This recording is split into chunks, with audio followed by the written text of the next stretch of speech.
I'll just tell you one story from the very early years when I was training with Michael Cardew. I was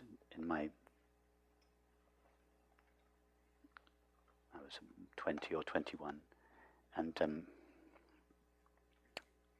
this man I trained with, Michael Cardew, he was 80 years old when I went to live and work with him, and I spent the last 2 years of his life with him, and he was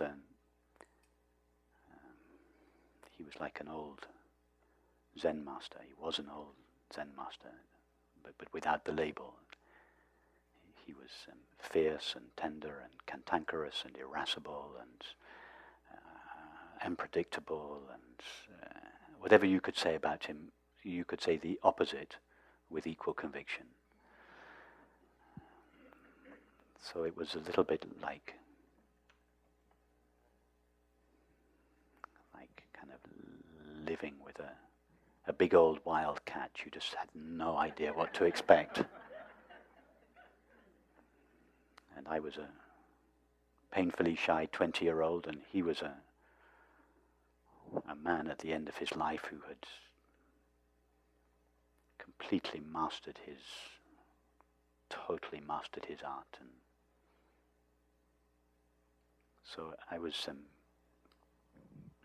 this was in Cornwall, in a remote part of England, on the edge of this moor, so it was a very kind of remote situation. And so I had been making bowls one day, and the way that the apprenticeship worked was like a traditional kind of apprenticeship where you just copied what your master did. He never said anything to you. He never demonstrated to you. He never said anything. You just had to find your way. But occasionally, these comments or these situations would be provoked that would somehow orientate you in the right way. And this morning was one such morning. I'd been making bowls, and I'd been there for about 6 months. I'd filled up all the shelves with bowls. I thought I was really beginning to get somewhere. And the pottery was in an old skittle alley, so it was a very long, narrow room, and it had a door at both ends, and I was at one end, and halfway through the morning, the door opened at the other end, and Michael came in, and I remember feeling this kind of sort of swelling of pride. I thought, oh, now Michael's going to see what I've been doing these last 6 months, how well I'm getting on. So I'm not sure if he did it on purpose. In fact, I'm quite sure he didn't do it on purpose, but he came very slowly up to where I was working to allow the feeling of pride to really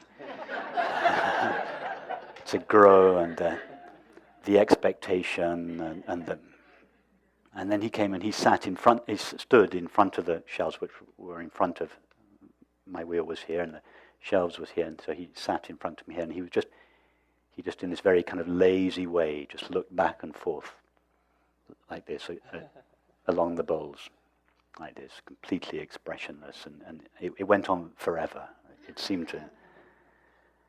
And then when he finished, he turned to me and he said, "Rupert, you haven't begun to take this shape into yourself." And then he left.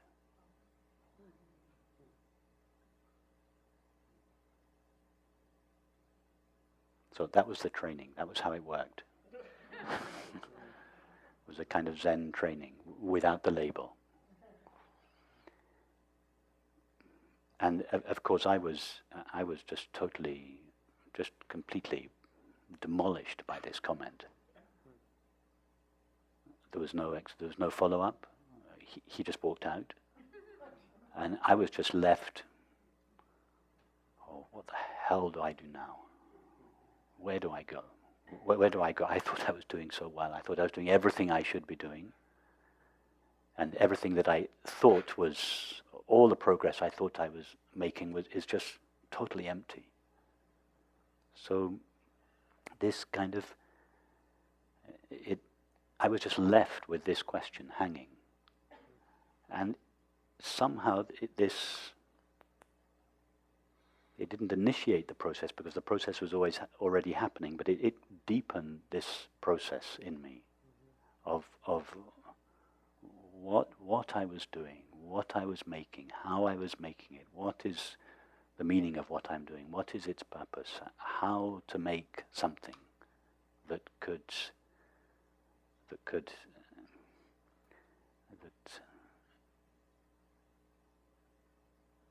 how to make an object that could be really beautiful. What is required? So all these questions were precipitated in me. Of course, there were no answers, but I just carried on.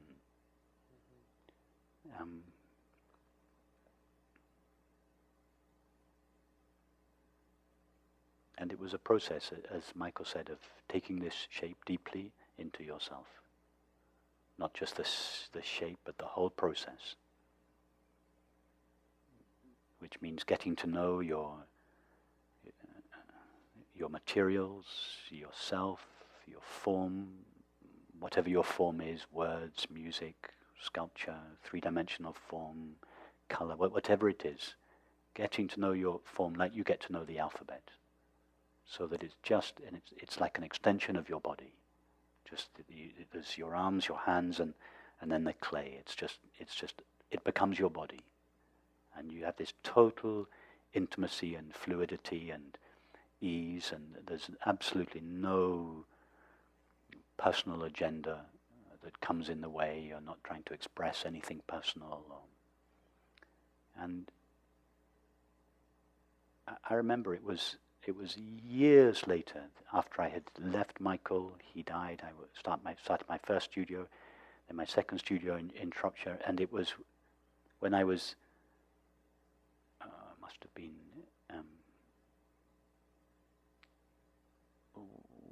well into my 40s, 20 years or so later. I remember a feeling I had one day, and I was making a large bowl. So this was over 20 years late after this event. I remember making this large bowl, and I had this feeling during it that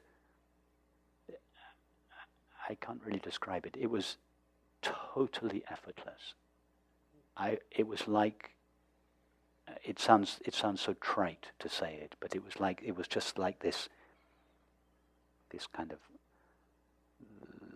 love poem that was going on, this back and forth between myself and the clay. I felt the total ease that I could speak to it, it would speak to me, we'd dialogue, I felt this total fluidity, and at the end of it, it formulated itself very simply in my mind. I just had the thought, I can do whatever I want now. What I meant by that was, I have totally at ease with this medium.